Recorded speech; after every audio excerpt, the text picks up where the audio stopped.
ഈ വീഡിയോ നിങ്ങൾ കണ്ടു കഴിയുമ്പോഴേക്കും നിങ്ങൾക്ക് ഇൻസ്റ്റാഗ്രാം അൽഗോരിതം എങ്ങനെ വർക്ക് ചെയ്യുമെന്നും ഇൻസ്റ്റാഗ്രാം റീൽസ് വീഡിയോസ് എങ്ങനെ വൈറലാക്കാമെന്നും നിങ്ങൾക്ക് പഠിക്കാൻ പറ്റും. നിങ്ങൾ ഒരുപാട് റീൽസ് വീഡിയോസ് അപ്ലോഡ് ചെയ്തിട്ടുണ്ടാവില്ല, പക്ഷേ ഒന്നും വൈറലായി ഉണ്ടാവില്ല. മെയിനായിട്ട് നിങ്ങൾ ശ്രദ്ധിക്കേണ്ട ഒരു കാര്യം എന്ന് വെച്ചാൽ കൺസിസ്റ്റൻസിയാണ്. അതായത് നിങ്ങൾ ഡെയിലി വീഡിയോസ് അപ്ലോഡ് ചെയ്യാൻ ശ്രദ്ധിക്കുക. പക്ഷേ ഈ ഒരു സീക്രട്ട് മനസ്സിലാക്കിയാൽ മാത്രമേ നിങ്ങൾ ഇൻസ്റ്റാഗ്രാം റീൽസ് വീഡിയോസ് വൈറലാക്കാൻ പറ്റുള്ളൂ. ആക്ച്വലി ഞാൻ ആദ്യമൊക്കെ വീഡിയോസ് അപ്ലോഡ് ചെയ്യുമ്പോൾ കൺഫ്യൂസ്ഡ് ആയിരുന്നു. അതായത് എന്ത് റീൽസ് വീഡിയോസ് അപ്ലോഡ് ചെയ്യണം, അതുപോലെ തന്നെ എങ്ങനെയാണ് റീൽസ് വീഡിയോസ് വൈറലാക്കുക, അതുപോലെ തന്നെ എത്ര ഡ്യൂറേഷൻ അല്ലെങ്കിൽ എത്ര ലെങ്ത്തുള്ള വീഡിയോസ് അപ്ലോഡ് ചെയ്താലാണ് റീൽസ് വീഡിയോസ് വൈറലാകുന്നത്. പക്ഷേ ഈ ഒരു വീഡിയോ അപ്ലോഡ് ചെയ്ത ശേഷം റീൽസ് വീഡിയോസ് വൈറലായതിനു ശേഷം എനിക്ക് മനസ്സിലായി എങ്ങനെയാണ് ഒരു റീൽസ് വീഡിയോസ് വൈറലാക്കുക എന്നുള്ളത്. ബട്ട് ഒരു പ്രശ്നം എന്ന് വെച്ച് കഴിഞ്ഞാൽ ഇൻസ്റ്റാഗ്രാം അൽഗോരിതം ഹാസ് ചേഞ്ച്. അതായത് ഈ ഒരു ലാസ്റ്റ് 1 year ആകുമ്പോഴേക്കും ഇൻസ്റ്റാഗ്രാം അൽഗോരിതം ഒരുപാട് ചേഞ്ച് ആയിട്ടുണ്ട്.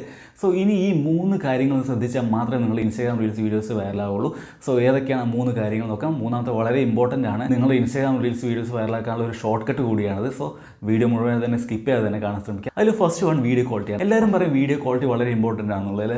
അതെ, വീഡിയോ ക്വാളിറ്റി വളരെ ഇമ്പോർട്ടൻ്റ് ആണ്. മിനിമം 720p അതുപോലെ തന്നെ 30 FPS വേണം. പക്ഷേ വീഡിയോ ക്വാളിറ്റിയേക്കാളും വളരെ ഇമ്പോർട്ടൻ്റ് ആണ് നിങ്ങളുടെ കണ്ടന്റ് ക്വാളിറ്റി എന്നുള്ളത്. അതായത് നിങ്ങളിപ്പോൾ ഒരു റീൽസ് വീഡിയോസ് അപ്ലോഡ് ചെയ്യുമ്പോൾ നിങ്ങൾക്ക് വ്യക്തമായ ഒരു ധാരണ വേണം. നിങ്ങൾ എന്ത് വീഡിയോ ആണ്, എൻ്റർടൈൻമെൻ്റ് ആണോ, കോമഡി ആണോ, അതോ നിങ്ങൾ ഇൻഫോർമേറ്റീവ് ആയ വീഡിയോസ് ആണോ, നല്ല കണ്ടന്റ് അപ്ലോഡ് ചെയ്ത് തീർച്ചയായും നിങ്ങൾ റീൽസ് വീഡിയോസ് വൈറലാവും. ഇനി സെക്കൻഡ് വൺ ഈസ് ഹുക്ക്. ഈ പറയുന്ന ഓരോ കാര്യങ്ങളും വളരെ ഇമ്പോർട്ടൻ്റ് ആണ്. നിങ്ങൾ വീഡിയോയിൽ ഒരു ഹുക്ക് ഉണ്ടായിരിക്കും. അതായത് നിങ്ങളുടെ വീഡിയോ സ്റ്റാർട്ട് ചെയ്ത് 3 seconds നല്ലൊരു ഹുക്ക് ഉണ്ടായിരിക്കും. അതായത് വിഷ്വൽ ഹുക്ക് ആകാം അല്ലെങ്കിൽ ഓഡിയോ ഹുക്ക് ആകാം. ആളുകളുടെ അറ്റൻഷൻ ഗ്രാബ് ചെയ്യുക എന്നുള്ളത് വളരെ ഇമ്പോർട്ടൻ്റ് ആണ്. 3 seconds വിഷ്വൽ ഹുക്സ് ആഡ് ചെയ്യുക. അതായത് നിങ്ങൾ ട്രാൻസിഷൻസ് ആഡ് ചെയ്യാൻ പറ്റും. അതുപോലെ തന്നെ ഓഡിയോ ഹുക്ക്, അതായത് നിങ്ങൾ ഇമ്പോർട്ടൻ്റ് ആയിട്ടുള്ള ഒരു കാര്യം പറഞ്ഞ് തുടങ്ങുക. അങ്ങനെ ഓഡിയോ ഹുക്ക് അല്ലെങ്കിൽ വിഷ്വൽ ഹുക്ക് ഉണ്ടായിരിക്കും. എന്നാൽ മാത്രമേ നിങ്ങൾ റീൽസ് വീഡിയോസ് വൈറലാവുള്ളൂ. ഇനി മൂന്നാമത്തെ വളരെ ഇമ്പോർട്ടൻ്റ് ആണ്.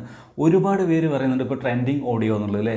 അതായത് ട്രെൻഡിങ് ഓഡിയോ സെലക്ട് ചെയ്താൽ തീർച്ചയായും നിങ്ങൾ റീൽസ് വീഡിയോസ് വൈറലാവുന്ന ഒരുപാട് പേര് പറയുന്നുണ്ട്. സോ അതിൽ വളരെ ഇമ്പോർട്ടൻ്റ് നമ്മളൊരു ട്രെൻഡിങ് ഓഡിയോ എടുത്ത് നോക്കുമ്പോൾ ഹിന്ദി സോങ്സ് അല്ലെങ്കിൽ ഹിന്ദി മ്യൂസിക്സ് ആയിരിക്കും കൂടുതൽ കാണുക. പക്ഷേ അതൊക്കെ നമ്മൾ സെലക്ട് ചെയ്താലും വീഡിയോ വൈറലാവില്ല. അതിന് കാരണം എന്ന് വെച്ച് കഴിഞ്ഞാൽ ഓഡിയോ, അതായത് ഇന്ത്യയിൽ മോസ്റ്റ്ലി ഒരുപാട് ആളുകൾ നോർത്ത് സൈഡിലാണ് ഇൻസ്റ്റാഗ്രാം കമ്പാരിറ്റീവ്ലി കൂടുതൽ ഉള്ളത് കൊണ്ട് തന്നെയാണ് ആ ഒരു ഹിന്ദി സോങ്സ് വൈറലാവും. പക്ഷേ ഇൻസ്റ്റാഗ്രാം ലേറ്റസ്റ്റ് അൽഗോരിതം നിങ്ങൾക്ക് പുതിയൊരു ചേഞ്ച് വന്നിട്ടുണ്ട്. അതായത് ട്രെൻഡിങ് ഓഡിയോയിൽ തന്നെ പോപ്പുലർ വിത്ത് യുവർ ഫോളോവേഴ്സ് എന്നുള്ള ഈ ഒരു ഓഡിയോ നിങ്ങൾ സെലക്ട് ചെയ്യുക, തീർച്ചയായും നിങ്ങൾ റീൽസ് വീഡിയോസ് വൈറലാവും. അതായത് നിങ്ങളുടെ ഓഡിയൻസ് ഇഷ്ടപ്പെടുന്ന മ്യൂസിക് ആയിരിക്കും അത്. സോ അല്ലെങ്കിൽ നിങ്ങളുടെ ഓഡിയൻസിൽ വൈറലായിക്കൊണ്ടിരിക്കുന്ന മ്യൂസിക്കാണ് അത്. ഈ ഒരു മ്യൂസിക് സെലക്ട് ചെയ്യുക, തീർച്ചയായും നിങ്ങൾ റീൽസ് വീഡിയോസ് വൈറലാവും. സോ ഇതൊക്കെയാണ് മെയിനായിട്ടുള്ള കാര്യങ്ങൾ. അപ്പോൾ ഈ 3 കാര്യങ്ങൾ ഇമ്പോർട്ടൻ്റ് ആയിട്ടുള്ള കാര്യങ്ങൾ നിങ്ങൾ ശ്രദ്ധിച്ചാൽ തീർച്ചയായും നിങ്ങൾ നെക്സ്റ്റ് റീൽസ് വീഡിയോസ് വൈറലാക്കാൻ സാധിക്കും. സോ അത് വീഡിയോ നിങ്ങൾക്ക് വളരെ യൂസ്ഫുൾ ആയെന്ന് കരുതുന്നു. വീഡിയോ ഇഷ്ടപ്പെട്ട തീർച്ചയായും ലൈക്ക് ചെയ്യുക, ഷെയർ ചെയ്ത് അതുപോലെ തന്നെ സബ്സ്ക്രൈബ് ചെയ്യാനും മറക്കരുത്. So thanks for watching.